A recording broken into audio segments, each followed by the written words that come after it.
بسم اللہ الرحمن الرحیم۔ وطن عزیز اسلامی جمہوریہ پاکستان ایک نازک، سنگین اور حساس صورتحال سے گزر رہا ہے۔ اس ملک کا امن و امان، اس کا استحکام، یہ نہ صرف یہ کہ وقت کا تقاضا ہے بلکہ دین کا بھی تقاضا ہے۔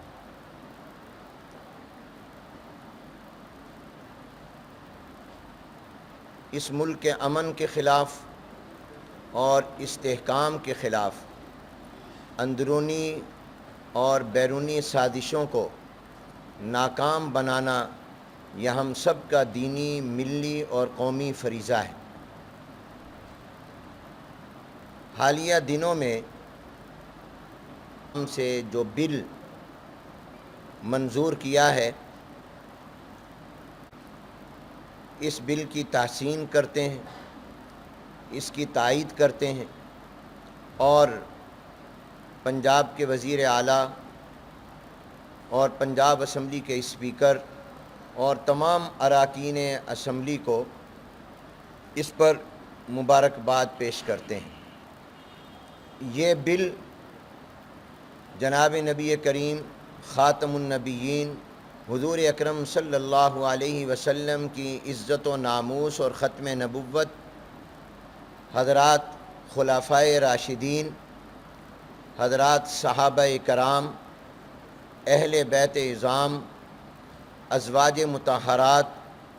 اور جناب نبی کریم صلی اللہ علیہ وسلم کی چاروں بیٹیوں کی عزت و ناموس کے تحفظ کو یقینی بنانے اور توہین کے راستے کو قانونی طور پر روکنے کے لیے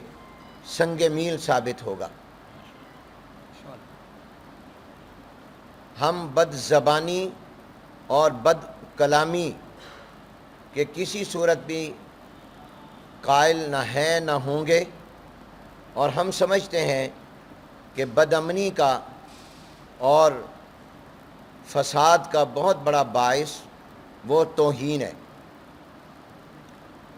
جناب نبی کریم حضور اکرم صلی اللہ علیہ وسلم کی عزت و ناموس کے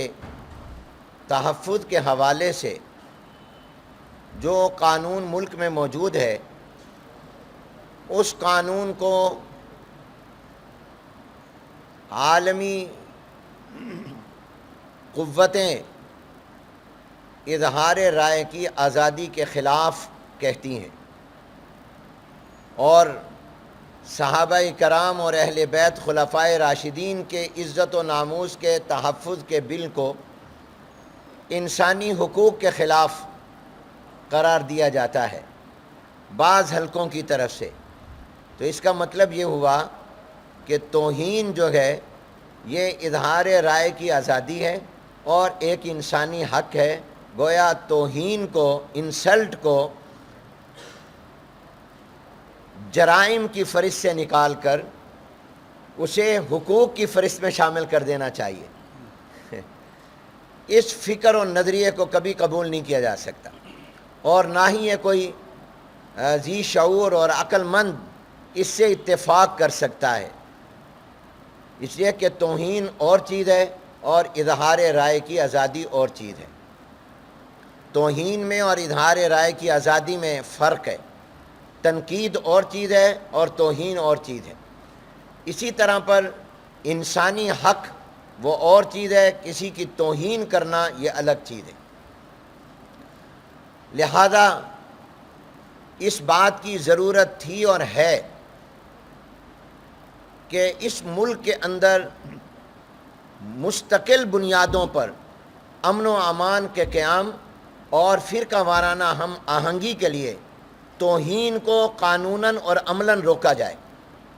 ہم نے بڑی جد و جہد کے ساتھ پیغام پاکستان ترتیب دیا،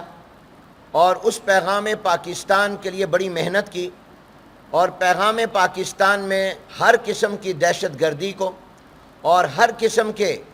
تکفیر اور تبرہ کو ہم نے شریعت کے خلاف قرار دیا، جو پاکستان کے تمام مکاتب فکر کے جید اور ممتاز علماء کرام اور مفتیان کرام نے جس کو جاری کیا اور مرتب کیا، اور اس وقت سے یہ مطالبہ اور تقاضا تھا اور ہے کہ اس کی روشنی میں قومی اسمبلی میں بھی اور چاروں صوبائی اسمبلیوں میں قانون سازی ہونی چاہیے۔ میں سمجھتا ہوں کہ پنجاب اسمبلی کے اس اقدام کو اس تناظر میں دیکھنا چاہیے، اور اگر کسی کے نقطۂ نظر میں اس قانون کے اندر یا بل میں کوئی سکم تھا اور ہے تو وہ معقول انداز میں دلائل اور حقائق کے ساتھ اس کی نشاندہی کرے اور متعلقہ ادارے اور اتھارٹی کو کرے۔ اس کی بنیاد پر ملک کے اندر فرقہ وارانہ کشیدگی اور منافرت کو فروغ دینا، اس کی ہم پرزور الفاظ میں تمام مکاتب فکر مذمت کرتے ہیں، اور اس کو ہم اپنے ملک کے امن و امان اور وحدت کے لیے بہت بڑا خطرہ سمجھتے ہیں۔ ہم ایک عرصے سے یہ بات محسوس کر رہے ہیں کہ پاکستان میں باقاعدہ پھر دوبارہ فرقہ وارانہ کشیدگی اور منافرت کو اور قتل و غارت کو اور فساد کو برپا کرنے کی عالمی اور علاقائی سازشیں اور منصوبے بنائے جا رہے ہیں۔ اس سازش کو ناکام بنانا ہم سب کی ذمہ داری ہے۔ چوکوں اور چوراہوں پر اپنے عقائد کو بیان کرنے کا اگر سلسلہ شروع ہو گیا تو پھر اس ملک کے اندر 80 اور 90 کے دہائی کے حالات پیدا ہو سکتے ہیں، جس سے ہم خدا کر کے اور بڑی مشکل سے اس سے نکلیں۔ لہذا حکومت اور ریاستی اداروں کو چاہیے کہ وہ اپنا کردار ادا کریں، اور وہ لوگ جو آئے دن ریاست کی رٹ کو چیلنج کر رہے ہیں اور حکومت کو چیلنج کر رہے ہیں، اور اس سے جس سوچ کو فروغ دیا جا رہا ہے، یہ ہمارے ملک اور قوم کے لیے انتہائی نقصان دہ اور خطرناک ہے۔ حکومت اور ریاست کو چاہیے کہ وہ اپنے وجود کا ثبوت دے، اور وہ ریاست کو اور اس کی اتھارٹی کو چیلنج کرنے والوں کے خلاف قانون کے مطابق کارروائی کرے، اور ہم اس کو اپنے امن عامہ کے لیے بہت بڑا خطرہ سمجھتے ہیں۔ اہل السنت والجماعت وہ اپنے عقائد پر کسی کو حملہ کرنے کی اجازت نہیں دیں گے، اور ہم کسی صورت بھی پاکستان کو لبنان، عراق، یمن اور شام نہیں بننے دیں گے۔ ہم ایسی ہر کوشش کو اور سازش کو انشاءاللہ ناکام بنائیں گے جو اس ملک کے اندر فرقہ وارانہ ہم آہنگی کو خطرے سے دوچار کرے گی اور فرقہ وارانہ ہم آہنگی کے خلاف ہوگی۔ چنانچہ ہم نے یہ فیصلہ کیا ہے کہ آنے والا جمعۃ المبارک جو 31 جولائی کو ہے، یہ پورے ملک میں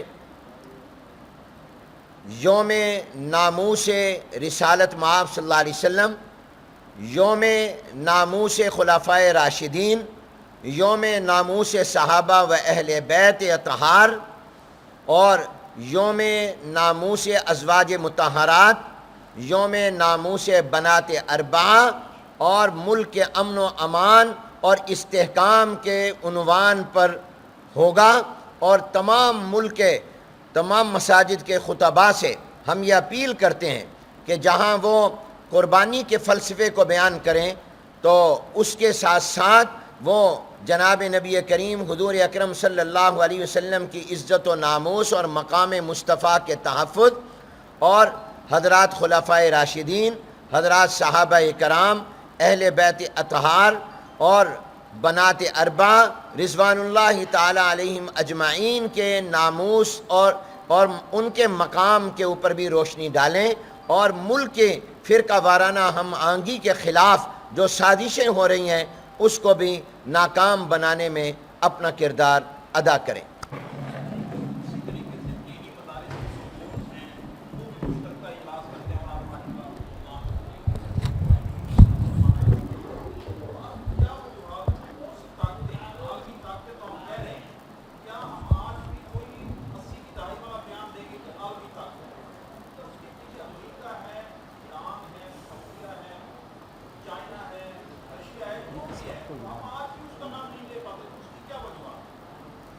دیکھیے پہلی بات تو یہ ہے کہ جب ہم یہ بات کہتے ہیں کہ عالمی طاقتیں اور بین الاقوامی قوتیں وہ یہ سازش کر رہی ہیں، تو یہ ظاہر ہے کہ وہ سازش کے لیے ہمارے ملکوں کے اندر ہی اپنے اعلیٰ کار اور ایجنڈوں کو ڈھونڈتی ہیں، اور اعلیٰ کار اور ایجنٹ کے ذریعے کرتے ہیں۔ ظاہر ہے باہر کی کوئی قوت خود براہ راست آ کر تو ڈائریکٹلی نہیں کر رہی ہوگی، انڈائریکٹ کرتی ہیں۔ یہ ہمارے اداروں کی ذمہ داری ہے کہ وہ تلاش کریں کہ کون کون سی ایسے افراد اور تنظیمیں اور جماعتیں اور قوت لوگ ہیں کہ جو غیروں کے اعلیٰ کار بن کر پاکستان کے اندر فساد پیدا کر رہے ہیں۔ آپ کا تو یہاں صورتحال یہ ہے کہ جو پکڑا جاتا ہے اور جس پر ثابت بھی ہو جاتا ہے اور جس کو خود ہم عالمی اداروں میں بھی جا کر کہتے ہیں کہ اس نے ہمارے ملک میں دہشت گردی کی ہے، تخریب کاری کی ہے، اور ہم اس کے اوپر پتہ نہیں کتنا پیسہ بھی خرچ کرتے ہیں اس کے کیس لڑنے پر، ہم خود قانون لا کر اس کو حوالے کریں۔ کلبھوشن یادیو کون تھا؟ یہ پاکستان میں کیا دہشت گردی کر رہا تھا؟ اور یہ دہشت گردی جو اس طرح کے ایجنٹ کرتے ہیں وہ کبھی کہیں لسانی عنوان پر کراتے ہیں، کہیں قومی عنوان پر کراتے ہیں، کہیں وہ فرقہ وارانہ اور مسلکی عنوان پر کرتے ہیں۔ تو سوال تو حکومت کے اور ریاست سے ہے، ہمارے ادارے یا ہم لوگ کیا کر سکتے ہیں؟ ہم تو ایک اخلاقی قوت رکھتے ہیں، جن کی پاس قانون کی طاقت ہے، جن کے پاس تمام چیزیں ہیں، وہ بجائے ایسے مجرموں کو کیفر کردار تک پہنچانے کے ان کو پروٹوکول دے کر بھیجتے ہیں، تو اس ملک میں پھر امن کہاں آئے گا؟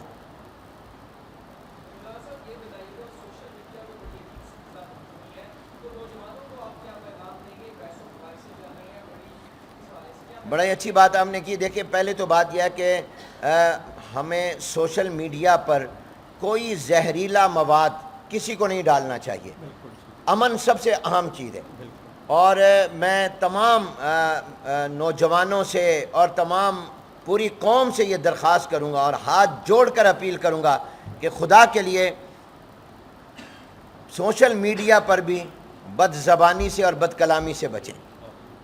اور کسی قسم کی کوئی قابل اعتراض چیز سوشل میڈیا پر نہ ڈالیں، اور اس کو شیئر بھی نہ کریں، اس کو آگے بھی نہ پھیلائیں۔ کسی کے اگر کوئی ویوز ہیں تو اس کو بھی آگے نشر نہ کریں، بلکہ اس کو جہاں تک ہو سکے اس کے خاتمے میں اپنا کردار ادا کریں۔ لیکن دوسری طرف میں متعلقہ اداروں سے کہوں گا کہ وہ اس کے لیے سخت قانون سازی کریں، سوشل میڈیا کو کنٹرول کریں، اور سوشل میڈیا کے اندر قابل اعتراض، نفرت انگیز، اشتعال انگیز جو کوئی مواد ہے اس کے اوپر 24 گھنٹے سے پہلے کارروائی ہونی چاہیے۔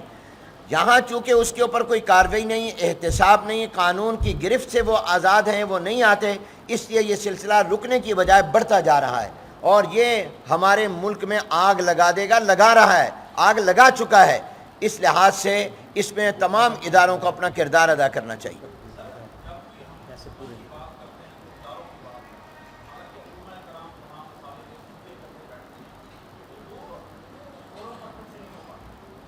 دیکھیے میں نے آپ کو ابھی حوالہ دیا پیغام پاکستان کا، اس سے پہلے ملی یکجہتی کونسل کا،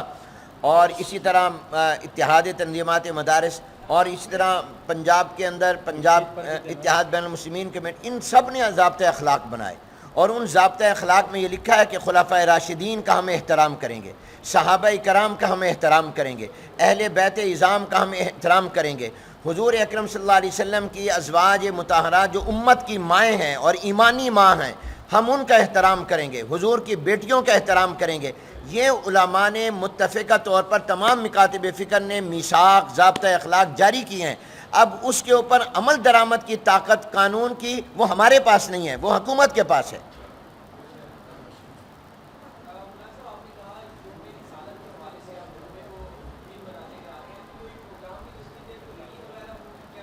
نہیں، ہم نے تو جمعے کے خطبات کی ابھی اپیل کی ہے۔ جو کرونا وائرس کی صورتحال ہے اس کی وجہ سے ہمیں احتیاط بھی کرنی ہے،